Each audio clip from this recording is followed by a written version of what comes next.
Chapter 3. Family Council is now in session, declared the elder Paw above the hubbub in the front room. Father, Mother, and Aunt Junie were whispering to one another, huddled together on a rug so old it had lost its pattern and faded away. Julius and Jasmine were sitting behind them, nodding seriously as if they were grown-ups too. Jay, Jethro, and Jerome were fighting over the toy mouse, trying to push each other into the flames of the antique fireplace. At the elder Paw's words, they all settled down. Varjak was sitting quietly on his own at the back, but his mind was burning. This was his first family council. From the Contessa's red velvet armchair, where he stood, the elder Paw began to speak. The family tales tell us that when our ancestor Jalal came out of the Mesopotania, he wandered the earth for many years, before finding a home with the Contessa. Generations of Paws have lived in this house since Jalal's time, but those days may be coming to an end. I believe the Contessa is dead. The older cats gasped. They shot strange looks at one another, and they shook their heads. A log crackled loudly in the fireplace. The elder Paw waited until it was quiet again to continue. She has seldom left her room of late, only to feed us and tend the fire. Our youngest litter, Varjak, Jay, Jethro, and Jerome, have hardly seen her. They've barely even known what she looks like. She would only let that happen if she was ill. Very ill. And now this gentleman, what we saw today, confirms my fears. The Contessa is gone. Yes, she's probably gone out somewhere, said Father. I'm sure she'll be back, and in the meantime, her gentleman friend is looking after us. He is not our friend, or her friend, said the elder Paw. I remember him. He came to this house years ago, before any of you were born. He and the Contessa had a terrible argument. He wanted to take us away, but she wouldn't let him. She threw him out in the end, shouting and screaming. It was silent for a moment. Varjak saw Father's eyes glint green in the dark. There was no light in the room, but the crackling, flickering fire. This is absurd, said Aunt Junie. She licked her plump paws confidently. We're purebred Mesopotamian blues, the noblest of cats. Nothing bad can happen to us. It's silly to alarm the kittens like this, tutted Mother. They're too young and impressionable to understand anything so serious. They'll go and have nightmares now. You see if they don't. That's right, Father arched his back and stood up. I don't understand the problem. The gentleman is feeding us better than the Contessa ever did. But why is he being so nice to us? Said the elder Paw. Fancy food, presents. It's too good to be true. And what about those black cats who gave Varjak a scare? We all know about Varjak and his tails, declared Father. No, I see nothing to worry about. I don't believe in those cats. I don't believe the Contessa is dead. And I don't believe this is the same gentleman the elder Paw remembers. He must be getting confused, you know, with his old age. There was a murmur of agreement around the room. Varjak couldn't stop himself. He had to speak. I saw the men carry something away, he said. It could have been the Contessa's body. Varjak, hissed his father. That really is too revolting. He turned to Elder Paw. You see what you've done? But it's true, said Varjak. And so are the cats. They're... Shut up, you stupid insect, snarled Julius. We're the only cats in this Contessa's house, and this is grown-up business, not kitten make-believe. Everyone started to shout at once. The flames roared louder and higher in the fireplace. Listen to me, demanded the elder Paw, struggling to regain control. We need to make a plan. If things change in this house, we will have to go outside. Elder Paw, cried Mother. What can you be thinking of? Everyone knows the world is outside is full of monsters. At least here we're safe from the dogs." "But we don't even know what dogs are," said the elder Paw. "This house is the only world we know." "This house is the only world we need," said Aunt Junie. "The Contessa is fine. Everything will go on as before." "Listen to me," pleaded the elder Paw. He stepped down off the armchair and into the middle of the room. Father squared up to him. "No, you listen to me for a change." His fur bristled. "Maybe it's time for someone else to make the decisions in this family." The room was completely still now, except for the raging fire, shocked at what he was seeing, but unable to look away. Varjak watched the two of them intently. Everybody did. Father began to circle the elder Paw, wordless and menacing. He bared his teeth. He looked twice as big, twice as fierce as normal. His shadow danced across the elder Paw's body in the firelight. He hissed and strode forwards. The elder Paw backed away. Suddenly he looked tired and old, very old, like the rug on which he stood. "I'm just saying, I think we—" "That's enough," blazed Father. "This council is over." He turned to face the family. "Let's go." There was a rumble of support around the room. Varjak's throat felt dry. He couldn't believe how fast it had happened. One moment the elder Paw was in charge, the next it was all over. "Purebred Mesopotamian blues," croaked the elder Paw. "The family of the Jalal. Is this what we've sunk to?" "The council," spat Father, "is over." Chapter 4. The moment the grown-ups had left the room, Julius turned to Varjak. "I know why the Contessa's not here," he said, digging a claw into the toy mouse. "It's because she can't stand to look at Varjak's eyes." Jasmine, Jay, Jethro and Jerome all stood by Julius's side. No one stood by Varjak's side. He was alone and boxed in by the Contessa's empty armchair. "Poor Varjak," said Cousin Jasmine, but she was smiling as if it was some kind of joke. "Why'd you always pick on him? I'm sure he'd rather have green eyes, like everybody else." "Because they're different," said Jay. "The colour of danger," added Jethro. "He's not one of us," concluded Jerome. Varjak ignored them. He didn't even look at them, staring instead into the fire.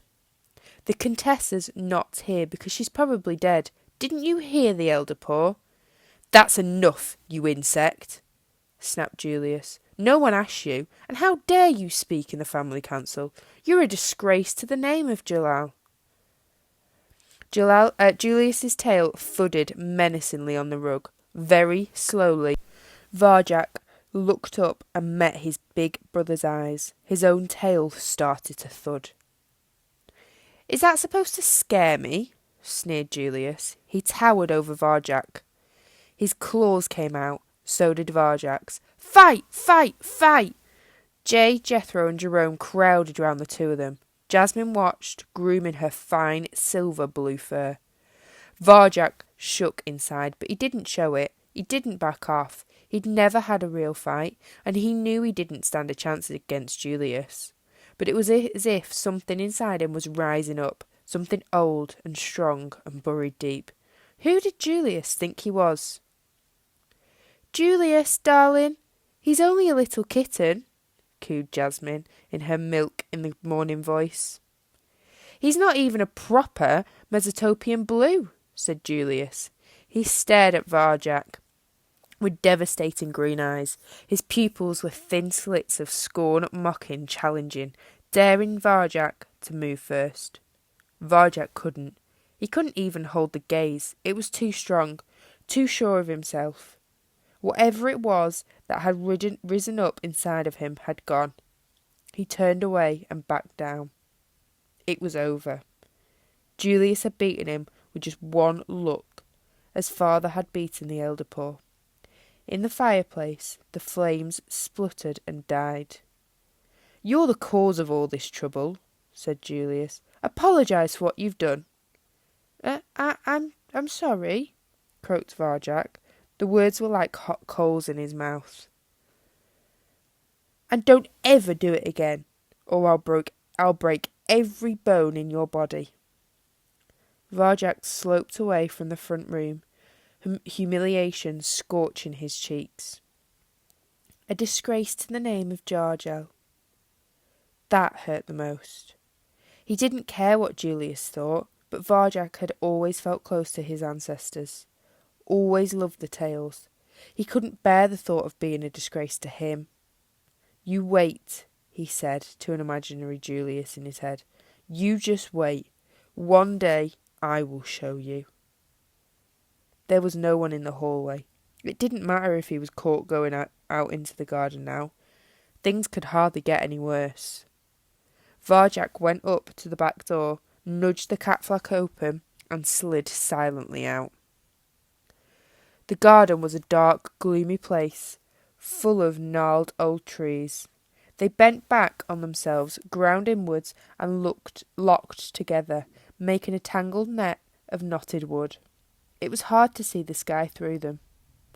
Beyond the trees lay the stone wall that enclosed the Contessa's house and garden. It was so high that no one in the family could imagine climbing it, even Varjak, who could sometimes make it halfway up a curtain before mother or father shouted him down. He drank in the cold night air, peering at the massive wall, the tangled branches, and thought he could see a thin white whisker of moon up there, far, far above. "Varjak!" It was the elder paw. He was on his own at the bottom of the garden, by the crumbling roots of a dying tree. Varjak padded over to join him. "I'm sorry, elder paw. It's my fault, everything that happened. But it's true about the black cats. I swear on the name of Jalal, it's true." His grandfather smiled sadly. "I know that," he replied, "and it's not your fault, not a bit of it. It's them. They don't even want to think any more." They sat in silence together, in the shadow of the wall. "Are you still going to tell me the tale of Jalal's greatest battle?" said Varjak after a while. "Against Salia of the North? Not tonight," said the elder paw. "I'm afraid there are more important things to tell you first. You're still young, but I don't think we have much more time, and you're the only one who will understand." Varjak's skin tingled beneath his fur. Even after what had happened in the council, he was thrilled by his granddad's words. "I'm ready, elder paw," he said. "Then listen carefully. Jalal only knows what this gentleman's up to, but with the Contessa gone, it's more than we can manage. We have to get him outside." "Isn't the world outside full of monsters?" said Varjak. "A monster's exactly what we need, a monster called a dog. The tales say they're huge and strong enough to kill a man. Dogs fill the heart with fear, with their sole breath and deafening sound. But the tales also say Jalal could talk to them, so there must be a way to get their help, to scare this man away." "Mother and father say the tales aren't true. They say they're only stories." "Only stories?" The elder paw looked at him. "And you believe that?" Varjak shook his head. "No." "Good, because I'm going to tell you a family secret now, an old one. It goes right back to the beginning." Varjak's mind raced. This was the first time he'd heard of any secret. "Is it about Jalal?" he guessed. The elder paw smiled in the dark. "It is indeed. Everyone knows the tales of Jalal, but this way is a mystery, known only by a few." The way of Jalal. This was something Julius and the others knew nothing about, and the elder paw was telling him and no one else. "The way," said the elder paw, "has been passed down through the ages from paw to paw. Much of it has been forgotten over the years, lost and corrupted over time. Now only fragments remain. Perhaps the way will help us talk to dogs. Perhaps not.